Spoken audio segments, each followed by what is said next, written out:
ayaw nila, pabayaan mo pag ayaw kung pilitin. Okay, so your future depends on your environment. Ang ganda nito. Sino makakahula kung anong isda ito? Di naman to tilapia eh. Ano to eh? Mahaba eh. Dalag ba to? Dalag. Yung sa mga probinsya, no? Itong isda to. Tuyo, sabi ni Mrs. Tuyo daw. Hindi to tuyo kasi basa eh. Dalag. Puyo. Anong puyo? Hito. Hindi to hito eh. Hindi hito yan. Hindi rin yan bangus eh. Alam niyo po, ako po ay taga-probinsya, kaya lang grade 3, grade 2, nandito na ako sa Manila. Karpa. Parang karpa to. Sa mga ilog to eh. Sa ilog to. Okay. Your future depends on your environment. Itong isda, tingnan nyo. So, itong isda craniate sa dagat. Tama. So, pag nasa dagat siya, magiging successful to eh. Lalaki siya ng tama, magagawa niya yung gusto niya na lumangoy. Kasi yun yung mundo niya eh. Ang paglangoy, di ba? They enjoy yung buhay. Tama? Kasi nasa sa tamang environment siya. Pero tingnan nyo, yung isda na dapat ay naka-design, okay, para lumangoy, nilagay sa lupa, ano mangyayari sa future niya? Mababaliwala. Ganon din po ang tao. Tayo dinesign para yumaman, para magkaroon ng prosperous life. But the big problem, yung environment natin, hindi naka-design para yung plano ng Diyos na masaganang buhay, hindi natin nakukuha. Hindi kasalanan ni Lord John. Kasi alam naman na nitong isda na to na hindi siya mabubuhay sa lupa. Pumunta pa ng lupa. Parang ako, alam ko namang hindi ako yayaman sa pagiging empleyado. Bakit umabot pa ako ng 14 years na nagbabaka sakali pa? Yung boss ko nga, 65 na. Magre-retire na, mahirap pa rin. Tito ko, tita ko, di ba? Mga pinsan ko na mas matanda sa akin, nag-empleyado. Mahirap nga sila eh. Tinundan ko pa. Ay nako. Yun po yun. Ang minsan na may kasalanan tayo din. So your future, yung magandang buhay na gustong plano ni Lord, kailangan align mo doon sa ginagawa mo. Okay, yun. Talino, sipag, tiyaga mo. Ngayon mo ma-appreciate eh. Kaya binibuild ko. Kaya kailangan. Kaya title natin, building confidence, no? Kailangan, alam mo sa sarili mo kung ano talaga yung environment na pwede kang yumaman.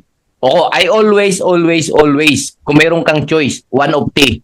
Yan. One of the. Wag nang iba. Kahit pa sabihin mo, ay marami namang ganyang klase ng negosyo, hindi na nga eh. One of the, kasi sa one of the, may trainer na pogi. Sabi nga muna ako na, minsan ko lang sabihin, kasi 956 na eh, baka di ko masabing pogi. Ay, karpa, sabi ni Ma'am Alicia. Tama, Ma'am, karpa po. Naisip ko rin. Sana. Yung pasok sa gano'n. Sabi ni Sir Dan. Okay, sabi. Ito, ganda nito. Ay, Sir Dan, ano na. Life outside your ideal environment will kill your potential. Because wrong environment always means death. Di ba? Hindi. Ito, isang basa mo lang, alam mo na yung ibig sabihin eh. So, life outside your ideal environment. Ano ba yung ideal environment mo? Yung isda, ang ideal environment niya, dagat, tubig. Di alam na natin. Ngayon, yung galing niyang lumangoy, hindi nagawa kasi nandun siya sa lupa. Mamatay siya doon eh. Maghihirap siya doon. Ngayon, kung ang pagyaman, ang ideal environment ng pagyaman ay negosyo, tama. At ikaw ay empleyado, ano mangyayari sa'yo? Will kill your potential. Will kill your sipag, your tiyaga, your talino. Di ba? Tama po. So, yun yung ibig sabihin. Because wrong environment always means death. Death is not literally mamatay. Death means broke, kahirapan, di ba? Walang putso, sakit, di ba? Mga ganun something. So, ibig sabihin, importante na alam mo yung tamang environment kung ano yung gusto mo. Tama po. Parang yung parang yung first, yung first year ko sa ganung klase ng environment, ay ng negosyo. Di ba yung kinikwento ko lagi sa inyo? Nakwento ko ito nung nakaraan eh. Sabi sa akin ng mentor ko, kung nagdadasal ako, sabi ko, of course, nagdadasal ako. Ano pinagdadasal ko? Sabi ng mentor ko. Sabi ko, pangarap ko, I always pray to God na magkaroon ng bahay, kotse, sabi mo, pag-aral na. So, I always pray something na gusto ko sa buhay ko. Tama naman yung ginagawa ko, tama. Kaya ang tanong sa akin nung mentor ko, kumusta naman? Nasa mo, pinagpipray mo, nasa iyo na ba? Wala pa nga po eh. May nagtanong ka man lang ba sa sarili mo, bakit hindi dinidinig yung dasal mo? Sabi ko, hindi po. Basta importante, nagdadasal ako. Eh, paano kung sagutin ko, bakit hindi, paano sabi niya sa akin, paano kung ngayon isasagutin ko na yung dasal mo never na mangyari sa'yo? O, diba? O, at i-justified ko sa'yo. Sabi ko sa kanya, paano mo naman po nasabi? O, simple lang yan. Sabi niya, di ba may mga mayayaman? Lahat ng pinagpipray mo, meron ng mga tao na nasa kanila na yung kotse, bahay. Meron na sila, di ba? Right? O, tama. Kasi ganito yan, engineer, sabi niya. Okay? Yung prayer mo, deserving ka. Kasi karapatan mo yun eh. Magulang, anak ka, huwag ka sa magulang mo. Kaya lang, gustong-gusto ng magulang mo na ibigay naman sa'yo eh. Kaya lang siyempre, hindi naman pwedeng literal. Humingi ka ng kotse, pagising mo may kotse na. Ang question ni Lord sa'yo, o anak, ibibigay ko sa'yo yung pangarap mo. Kaya lang ang question ko, saan ko ipadadaan? Simple yung word, pero pag in-analyze mo, parang may something na may logic siya na tama eh. Saan ipadadaan yung pangarap? Empleyado ako. Ang sahod ko, 24, natitira ng 8,000 net, expenses, 6,000, 2,000 natitira. Expenses pa ng family, gastusin. Ibig sabihin, talagang walang pagkakataon na ni sa panaginip, ni sa panaginip, parang hindi mo talaga makukuha yung pangarap mo, 2,000 eh. Kulang na kulang sa gastusin, no? So, ibig sabihin, oo nga, no? Nagpe-pray ako, pero ang tanong ni Lord, saan ipadadaan yung prayer ko para matupad? Hindi ko masagot kay Lord kasi hindi naman pwedeng ipadaan sa pagiging empleyado ko kasi nakukuha niyo po ang point ko. Nasabi sa akin ng mentor ko, simple lang yan, engineer. Tinatanong ka ni Lord kung saan ipadadaan. Ngayon, kung ako'y natatawa kasi bakit? Sabi sa akin ng mentor ko, gusto mo bang kausapin ka ni Lord para kayong dalawa pa mag-usap o okay na naintindihan mo na sinabi ko? Sabi ko, wag niyo na po papuntahin sa akin si Lord. Naintindihan ko na sasabihin mo. Kasi some of us, hinihintay pang magpakita si Lord para sabihin, anak, saan ko ipadadaan? Para ma-realize lang na hindi pwedeng idaan dun sa present na ginagawa nila. Sabi ko, wag na po. Wag niyo na ipakita si Lord. Tama? O, alam ko na, naintindihan ko na yung ibig sabihin niya na dapat yung ginagawa ko pwedeng mangyari yung pangarap ko. O kaya po ako, automatic nag-decide ako. Naaralin ko to. Hindi agad ako nag-resign kasi syempre yung everyday expenses kailangan ko pa rin i-provide. Kaya lang nagkaroon na ako ng giggle o eagerness na magnegosyo part-time after ng work. Doon ako po nag-umpisa. Pero at least alam ko na kailangan ko mag-extra income kasi doon sa ginagawa ko is not enough para makuha ko yung pangarap ko. Ganun lang din po yung ibig sabihin nito. Okay? Kung ikaw sa sarili mo, ang ganda nito kung may first time na magdi-decide pa lang magnegosyo, marahil alam mo na yung decision making, no? Na kailangan mo talagang bigyan ng time ang negosyo. At siyempre, kung magne-negosyo ka, huwag ka na doon sa negosyong malaki ang puhunan, struggle, stress pa. Dito ka na sa 150, tulungan pa. Okay? So, mas malaki ang potential na mas mabilis lang makuha yung pangarap. May chance din yumaman sa labas, sa negosyo, pero dahil since singleness, nag-iisa ka dyan, competition-wise malaki, mabagal. Pero pwede pa rin magkaroon ng opportunity. Eh dito, talagang yung chance yumaman, basta tama yung paggawa, malaki ang chance. Okay? So ito na, 150 na lang. Okay? Okay. Okay. Paki-type nga yung yes kung talagang 150 lang ang gusto. Yes. Yes. Type nyo yes, 150 na lang. Huwag na yung iba. Okay. 150 ha? 150. Ayan.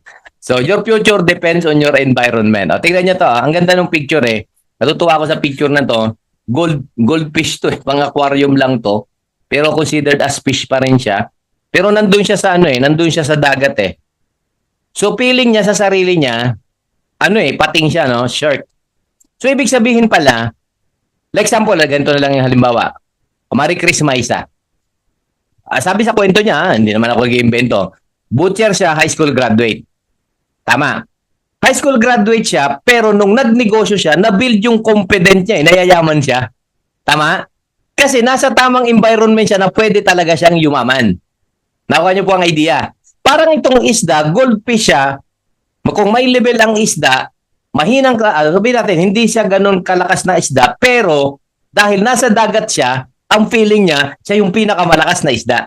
Ganun dapat ang understanding natin sa negosyo na to.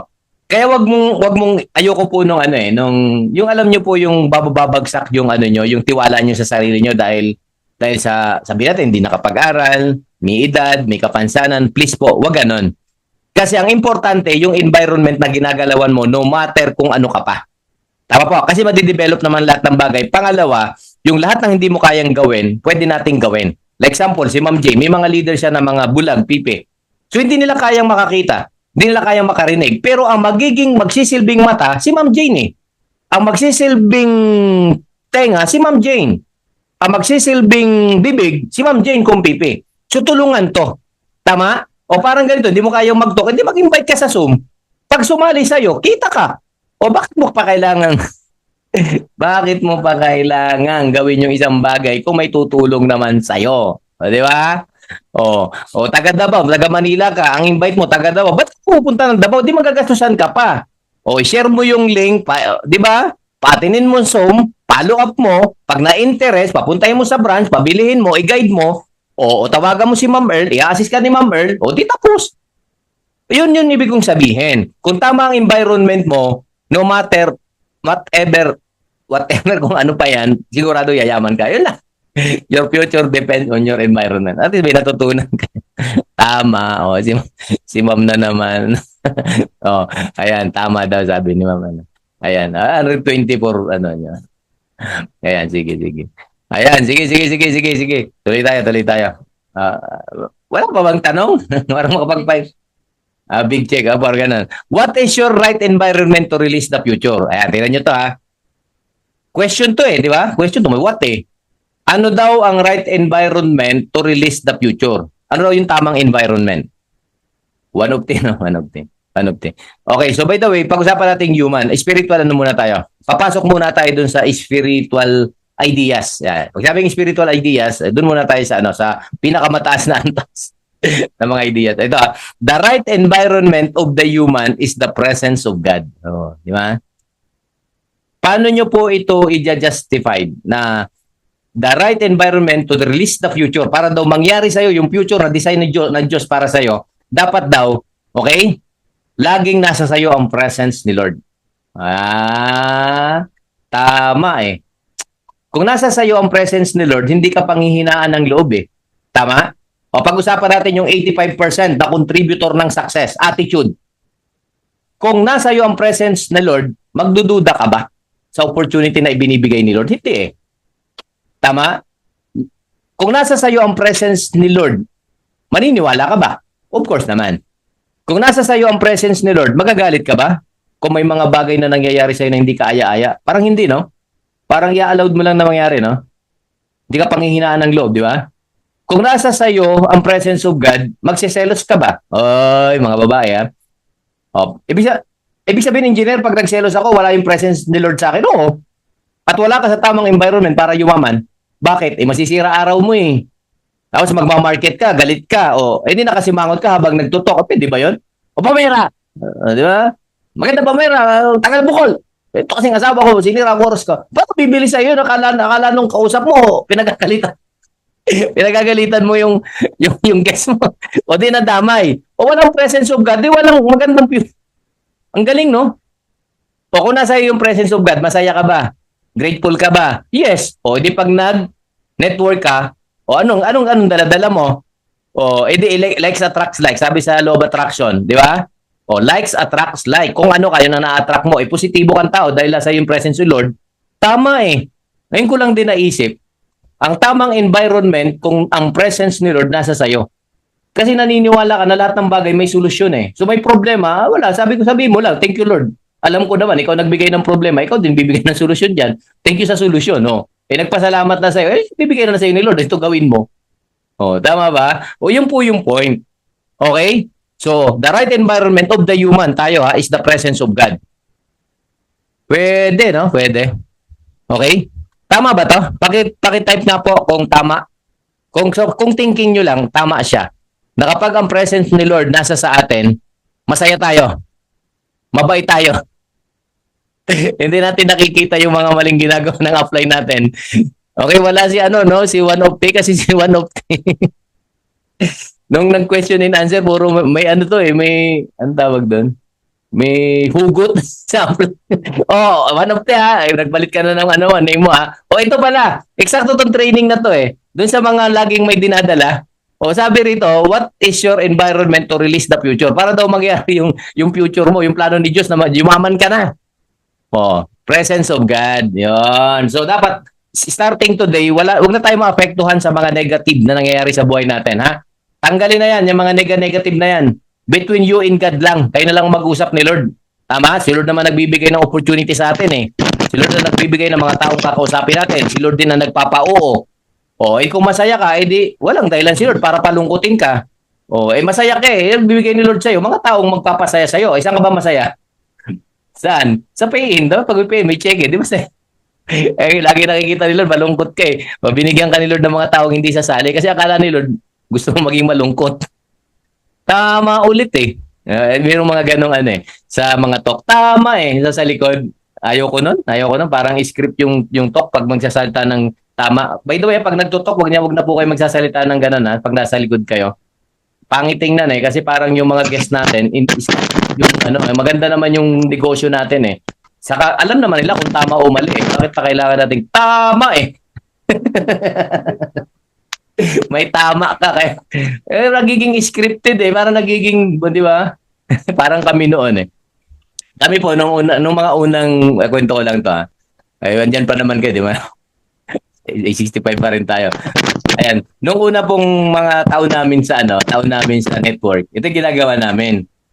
Pag may invite kami na, di ba? May invite kami na 4. Okay? So, paupuin namin yung mga invite. Tapos yung ibang leader doon, mga 6 yung leader eh. Gigitnaan nyo ng mga leader. Tapos magkukunwaring invite din yung mga katabi niya. Pero mga leader na yon. Yun ang tagasalita namin ng guest. Pero consider as bago siya. Tapos minsan, sasabihin niya doon sa mga guest namin, maganda talaga ma'am, no? O bago lang din ako eh. Mga ganun. Scripted yung ginagawa namin. Effective yun noon. Kasi hindi naman nila alam na mga leader na yung katabi nila. Mukhang mukhang tanga lang din. Alam nyo yun na parang feeling talaga na hindi pa kasali. Magtataka na lang yung mga leader pag sumali na. Iko-congratulate. Tapos sumali ka na rin. Upo, matanggal na akong kasali. Tapos siyempre sa training, ituturo ulit namin. Pag may guest ka, scripted. Scripted.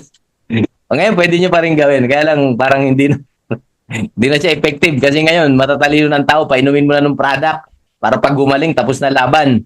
Magnegosyo na para yumaman. Okay, sige, tuloy tayo. Okay, so ito yung pogi. Di ba, pogi ako? Okay, yung definition, no? Pogi, presence of God inside. Okay, thank you kay Master Dreamers. Kay Sir Bobby, binigyan ako nun ng t-shirt na nakalagay pogi. Pogi lang ang may karapatang magsuot. Thank you, Sir Bob, no? So, pogi. Pogi means presence of God inside. Kaya kayo mga babae, kung pipili kayo ng magiging partner sa buhay, ito yung requirements. Dapat pogi. Pogi means presence of God inside na uunawain kayo sa lahat ng bagay. Ha? Pogi yun pag marunong mag-unawa. Tama? Mapagbigay. Pag Starbucks. Yun? May Diyos kasi ayaw. Di ba? Sa naman, sa babae, susi eh. Spirit of Christ inside. Mga social. Ayan. Okay? So ito po. Bigay lang ako ng isang verse sa Bible para at least yung pinag-usapan natin, bibigyan ko lang ng konting para may backup tayo, para at least yung mga pinag-usapan naman natin na magkaroon ng value.